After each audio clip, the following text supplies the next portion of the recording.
Welcome back to my chapter में हमने देखा था कि उसे पूछ रहा होता है। नेक्स्ट चैप्टर में हमें पूरे ब्लड से किसी का हार्ट ड्राइव करते हुए वो भी कांपते हुए दिखाया जाता है।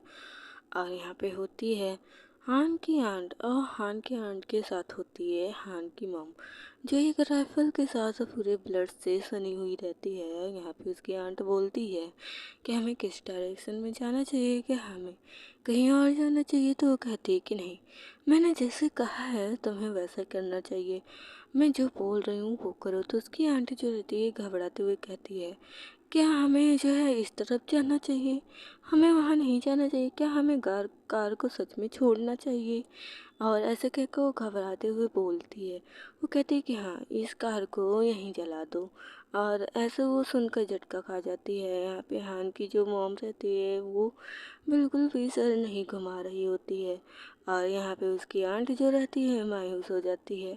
तो हमें फिर जो है वहाँ की सीन दिखाया जाता है जब चर्च में पूरी तरीके से आग लग चुकी रहती है, सब कुछ जलकर राख हो चुका रहता है। और फिर यहाँ पे उस आंट से मतलब पुलिस वाले पूछताछ कर रहे होते हैं कि तुम बताओ उसके बारे में। और फिर वो कहती है कि किसके बारे में, मैं नहीं जानती कि हान ब्योन कौन है।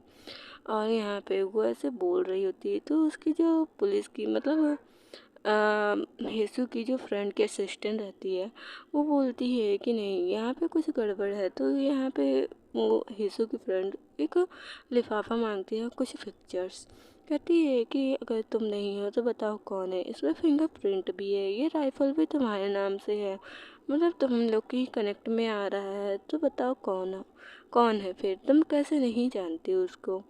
और ये नंबर 14 पे आ रहा है जो ये राइफल लिया गया था। और फिर जो है ये तो हमसे कनेक्ट हो रहा है, तुम्हारा फिंगरप्रिंट बता रहा है। तो ये सुनकर आंट घबरा जाती है।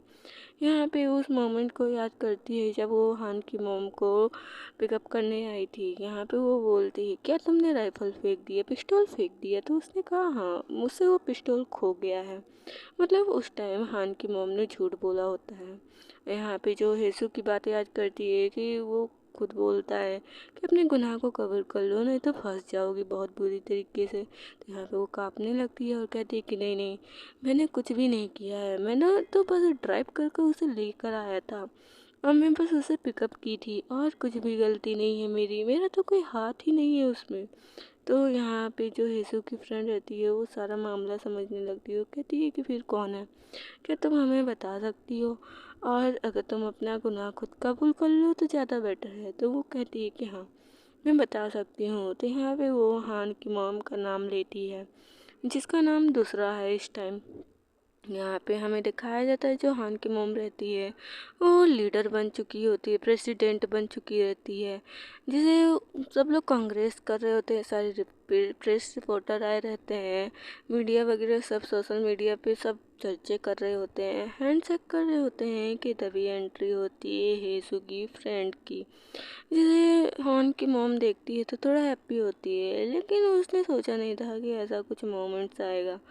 यीशु की फ्रेंड जैसे ही उतरती है वो कहती है कि आपको इस जुर्म में गिरफ्तार किया जा रहा है, और फिर वो हटकड़ी पहना देती है। यहाँ पे वो कहती है कि मैम अब जो है आपको मेरे साथ चलना होगा। तो यहाँ पे हान की जो मोम रहती है वो तो चौकी तो रहती है। फिर वो बोलती है कि मैंने देखा था तुम बहुत स्मार्ट हो। यहाँ पे रिपोर्टर कहते हैं कि क्या उसने जो है हथकड़ी पहना दी, वो किस जुर्म में लेकर जा रहे हैं, किस जुर्म में। और यहाँ पे जो है हान की मोम बोलते हैं हिन सियोंग। और यहाँ पे प्रेस रिपोर्टर सब सामने खड़े रहते हैं तो वो गुस्सा नहीं दिखा सकती, तो इसलिए वो नॉर्मली बोलती है, हिन सियोंग, मैं जानती थी कि तुम बहुत तेज हो, लेकिन इतनी तेज हो इतना नहीं पता।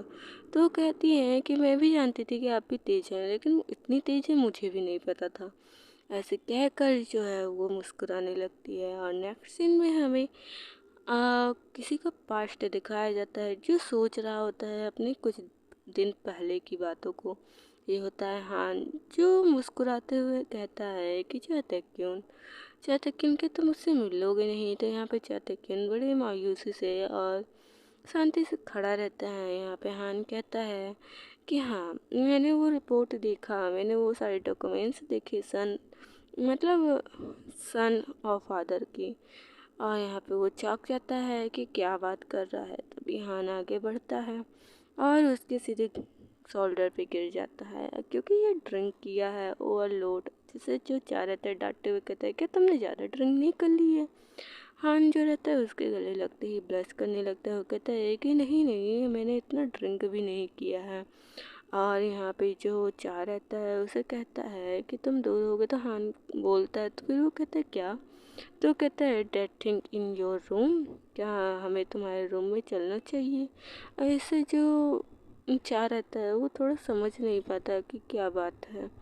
और फिर यहाँ पे वो हक कर रहा होता है, तो यहाँ पे जो चाह रहता है वो अनकंफर्टेबल फील करता है। और फिर यहाँ पे हान बोलता है कि आखिरकार तुम दोनों इतने दिन से मतलब तुम फादर और सन का वो जो अडॉप्टेड वो लिस्ट था मैंने देखा। फिर वो कुछ बोलता नहीं, फिर उसकी जो आंखों में आंखें डाल कर देखने लगता है और बस कंटिन्यू देखे जा रहा होता है। तभी उसके करीब जाता है और कहता है आर यू नॉट फैमिली। अब हम फैमिली नहीं हैं। मतलब यहाँ पे जो है जाने इसकी मॉम को अपना मतलब जो अडॉप्ट लिस्ट था उसमें से नाम हटवा दिया है, जिससे वो कह रहा है कि अब हम फैमिली नहीं है, लेकिन फिर भी क्या हुआ, हम फिर भी एक हिस्सा हैं। ऐसे कहकर उसके और करीब जाता है, जिससे जो चाह रहता है बहुत ज़्यादा नर्वस हो जाता है। यहाँ पे बोलता है हान चाहते क्यों। तभी जो है चाह उसे अपने आप से बहुत तेज़ी से पुश करता है और दूर ढकेलते हुए कहता है कि हान हान अपने होश में आओ। तुम क्या कर रहे हो हान जियोन क्या कर रहे हो। तो यहाँ पे जो हान रहता है वो घबरा जाता है। वो कहता है कि क्या चातक क्यों मैं यहाँ पे जो चातक क्यों रहता है वो कहता है कि तुम अपना होश संभालो और ठीक से रहो। जो लिमिट तुम सोच रहे हो वो कभी भी पूरी नहीं हो सकती, और तुम जो है अपनी लिमिट में रहो। तुम किस सोच तक चले गए हो तुम्हें सोचना चाहिए खुद भी। और यहाँ पे जो है ये सारी बातें यहाँ बैठकर हान प्रेजेंट में याद कर रहा होता है। वो पेट्रोल टंकी पास जो है अपना कार को ड्राइव किया रहता है और ये सब बातें वो सोच रहा होता है। वो सोचता है कि आखिरकार वो रात जो है आखिरी थी जब मैं चातक से मिला और मैंने इतनी सारी बातें की उससे।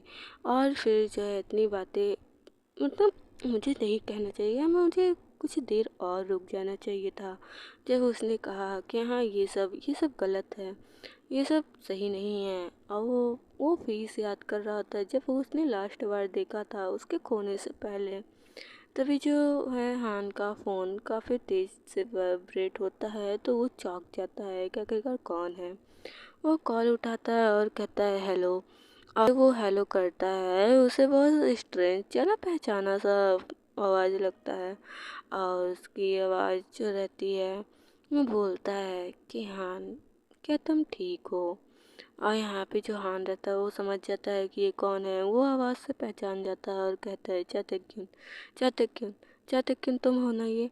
तो यहाँ पे चाह रहता है वो कहता है कि हाँ डू यू नो डेट आई, मतलब तुमको पता है ना कि मैं हूँ। और फिर वो कहता है कि मॉम कैसी है। तो वो कहता है क्या वाट मतलब। तो यहाँ पे वो कहती है कि मॉम सही है ना, जिंदा है ना। तो फिर वो कहता है कि तुम जाओ जल्दी से कार में, मतलब तुम कोई ऐसा वेबसाइट लो जो इससे मेरा लोकेशन पता कर सको। और फिर बाद में वो कहता है ठीक है। फिर वो कहता है नंबर डालो और पता करो, और इस टाइम मैं हॉस्पिटल में हूँ ऐसे कहता है। और फिर कहता है मैं ठीक भी हूँ। और यहाँ पे वो कहता है हेलो चातक क्यों। फिर आवाज़ नहीं आ रही होती है और वो फटाफट जो है उस नंबर को देखने की कोशिश करने लगता है। वो सर्च मारता है कि ये नंबर कहाँ का है कैसा है। वो फ़ोन में देखता है और उस नंबर को देखने के बाद जो है अपने फ़ोन की मतलब अपनी कार की ही कंप्यूटर से सर्च मारने लगता है। और उसका हाथ पूरा सेक कर रहा होता है, क्योंकि इतनी दिनों के बाद उसने जो है चातक की उनकी आवाज़ सुनी। जब सर्च मारता है तो मेगोग हॉस्पिटल मेगोग और ये ऐसे कुछ निकलता है जो है उसको पता चलता है। तभी यहाँ पे हमें नेक्स्ट सीन में किसी की तेज़ी से चलने की मतलब हमें फूड दिखाया जाता है। और ये कोई और नहीं होता, ये होता है हमारा यीशु, जो चाह को देखने आया रहता है। और जब वो पर्दा हटा कर देखता है तो वहाँ पे चाह नहीं रहता। वो जब देखता है चाय नहीं है तो वो थोड़ा सा गुस्सा हो जाता है, क्योंकि वो उसका इलाज करवाने लेकर आया है। फिर वो क्रीपी वे में स्माइल करते हुए कहता है हाँ चाय नहीं है। तो नेक्स्ट चैप्टर में देखते हैं क्या होता है। Thank you for watching.